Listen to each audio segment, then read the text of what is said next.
പിന്നെ നമുക്ക് കാണാൻ പറ്റുന്ന ഇപ്പോഴത്തെ സ്കൂൾ ലൈഫ് എന്ന് പറഞ്ഞാൽ കൂടുതൽ പഠനവും അങ്ങനത്തെ കാര്യത്തിൽ യാന്ത്രികമായിട്ടുള്ള കാര്യങ്ങൾക്കാണ് ഇമ്പോർട്ടൻസ് കൊടുക്കുന്നത്. കുട്ടികളുടെ മറ്റുള്ള കരിക്കുലർ ആക്ടിവിറ്റീസിന് ഒരു പ്രചോദനവും കൊടുക്കുന്നില്ല.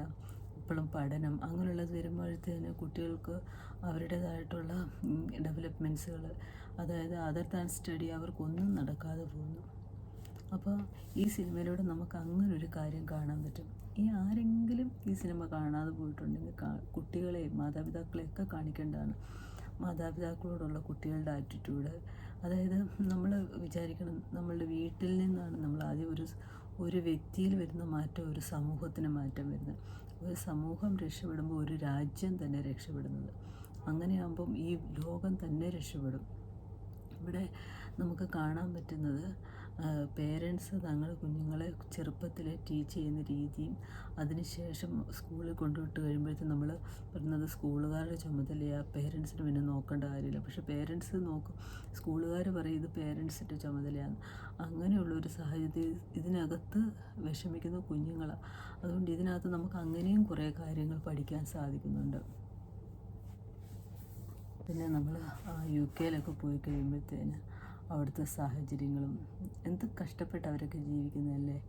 പക്ഷേ നമ്മൾ നാട്ടിൽ നിന്ന് പറയത്തില്ലേ, അയ്യോ അവൻ UK അല്ലെങ്കിൽ അവൻ ദുബൈയിലല്ലേ, അവൻ കുവൈറ്റിലല്ലേ, നമുക്ക് കുറച്ച് പൈസ ചോദിക്കില്ല, ഇങ്ങനത്തെ കാര്യങ്ങളൊക്കെ ചെയ്യാം. നമുക്കവിടെ ഒരു അപ്പനെ കാണുന്നില്ല. ആ 2 ആൺപിള്ളേരുടെ അച്ഛൻ വീട്ടിലിരുന്ന് മിക്സ്ചറും കഴിച്ച് ചായയും കുടിച്ചുകൊണ്ടിരിക്കുന്നത് കാണുന്നില്ലേ. പല പേരൻസും അങ്ങനെ ചെയ്യുന്നവരുമുണ്ട്. മക്കളെ ജോലിക്ക് വിട്ടിട്ട് അവർ കഷ്ടപ്പെടുന്നൊന്നും അറിയില്ല. ചിലർ അവനോട് ചോദിക്കില്ല, അവളോട് ചോദിക്കാമെന്ന് ചിന്തിക്കുന്നുണ്ട്. അവിടെ നിൽക്കുന്ന ആൾ ശരിക്കും നമ്മൾ ആ ടാബ്ലറ്റ് വാങ്ങാൻ പോലും പൈസ ഇല്ലാത്ത സാഹചര്യത്തിൽ തൻ്റെ സഹോദരിയെ പഠിപ്പിക്കാൻ വേണ്ടിയിട്ട് അലൻ എന്ന് പറയുന്ന മകൻ, ഓക്കെ നീ പഠിക്കാൻ പോക്കോ, നാളെ എന്ത് ചെയ്യണമെന്ന് അറിയത്തില്ല. പക്ഷെ അവരെന്ത് കഷ്ടപ്പെട്ടാണ് അവിടെ ജീവിക്കുന്നത്. നമ്മളാണേലും വേറൊരാളിൽ നിന്ന് നന്മ ആഗ്രഹിക്കുമ്പോൾ നമ്മൾ അവരുടെ ബുദ്ധിമുട്ടുകൾ ചിന്തിക്കാതെയല്ലേ. അപ്പം ഇതിനകത്ത് അങ്ങനെ ഒരു നല്ല ഗുണപാഠം എനിക്ക് കാണാൻ പറ്റി.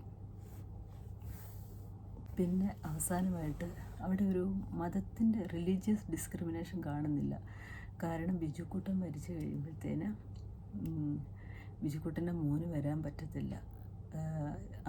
അവൻ്റെ ആ സാഹചര്യം എന്താ, അങ്ങനെ വരാൻ പറ്റത്തില്ല. പക്ഷേ ഒരു മുസ്ലിമായ ഹാഷിർ എന്ന് പറയുന്ന വ്യക്തിയാണ് ഈ ബിജുക്കുട്ടൻ്റെ ശവസംസ്കാര ശുശ്രൂഷകൾ നടത്തുന്നത്. കാരണം ഫ്രണ്ട്ഷിപ്പിന്, സ്നേഹത്തിനും അത്രത്തോളം വാല്യൂ കൊടുത്തതുകൊണ്ടും ആ സ്നേഹമാണ് ഇവിടെ മെയിൻ കാണുന്നത്. ഒരു പഴയ ഒരു കാലഘട്ടത്തിലേക്ക് നമ്മളെ തിരിച്ചു കൊണ്ടുവരുന്നൊരു ഫിലിമായിട്ടാണ് എനിക്കിത് തോന്നിയത്. ഒരുപാട് സന്തോഷമായിരുന്നു ഈ ഫിലിം. ഞാൻ എൻ്റെ മക്കളോടും പറഞ്ഞു ഇത് പോയി കാണണമെന്ന്. ചിലപ്പോൾ നമുക്ക് മോറലായിട്ടുള്ള കാര്യങ്ങൾ ചിലപ്പം പറഞ്ഞു കൊടുത്താൽ ചിലപ്പോൾ മനസ്സിലാകില്ല. പക്ഷെ ഒരു ഫിലിമിലൂടെ കാണുമ്പം എനിക്കറിയാം. എൻ്റെ കൂട്ടുകാരിയുടെ ഒരു മോളിവിടെയും ഒരു മോള് നാട്ടിലുമാണ്. 2 പേരും നാട്ടിലും ഒരാൾ ഫിലിം കാണാൻ പോയി, ഇവിടെയുള്ള ആളും ഫിലിം കാണാൻ പോയി. ഇത് കണ്ടതിന് ശേഷം 2 പേരും ഒരുപാട് കരഞ്ഞിട്ട് അവർ തമ്മിൽ വിളിച്ച് സംസാരിച്ച് ഭയങ്കര സ്നേഹവും കാര്യങ്ങളുമായി. അപ്പോൾ ഒരു സിനിമയിൽ ഇത്രയും മാറ്റം വരുത്താൻ പറ്റുമെങ്കിൽ ശരിക്കും അതൊക്കെയല്ലേ ഫിലിം. കാരണം ഒരൊറ്റ ഫിലിമിലൂടെ സൗന്ദര്യത്തിനോ അല്ലെങ്കിൽ പഴയ ചരിത്രമോ ഒന്നുമില്ലാത്ത, അല്ലെങ്കിൽ സൗന്ദര്യം ഇല്ലെന്നല്ല ഞാൻ പറയുന്നത്, ഒത്തിരി ഗ്ലാമറസ് ആയിട്ടുള്ള ആൾക്കാരൊന്നും ഇല്ലാതെ തന്നെ ആ സിനിമ ഇത്രത്തോളം ഹിറ്റായെങ്കിൽ അപ്പം അതെന്തുമാത്രം മനുഷ്യരെ ഇൻഫ്ലുവൻസ് ചെയ്തെന്ന് ആലോചിച്ച് നോക്കി. കാരണം ഇനിയും ഇതുപോലെയുള്ള സിനിമകൾ വരണം, മറ്റുള്ളവർക്കത് നന്മയാക്കി തീർക്കുന്ന സിനിമകൾ വരണം.